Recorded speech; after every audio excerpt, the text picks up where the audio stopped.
We have a complimentary exam. There's no obligation, no cost to come in, and we'll sit down and spend some time with you and go over your options. And that first visit's about an hour. When they walk in, they're going to be greeted by our receptionist that's there. And I like to truly call it a receptionist, not a front desk person or a scheduler, but somebody who's going to receive you into our office and greet you and show you around the place like it's home. And the way I describe that is that I want you to feel like you came into somebody's home that was welcoming you. And I hope that that's the feeling that they get when they come in here, and that's what we work to achieve. After that, then they're going to be seen by our treatment coordinator, Kendra, and I like to take an X-ray on every new patient that comes in if they haven't had one at their dentist.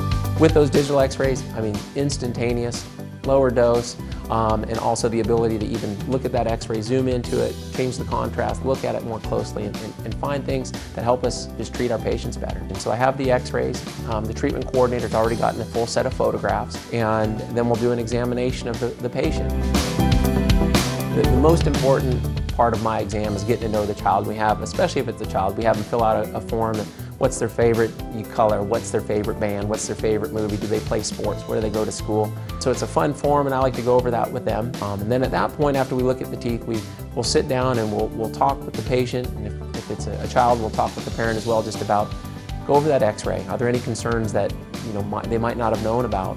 And then we'll look at the photographs and talk about treatment options. I'm a big proponent of giving people options. I like to say, hey, there's more than one way to get there. And lastly, if they're ready to get started that day, oftentimes we can get started if there's no underlying problems or they're ready to go. We can start oftentimes the same day.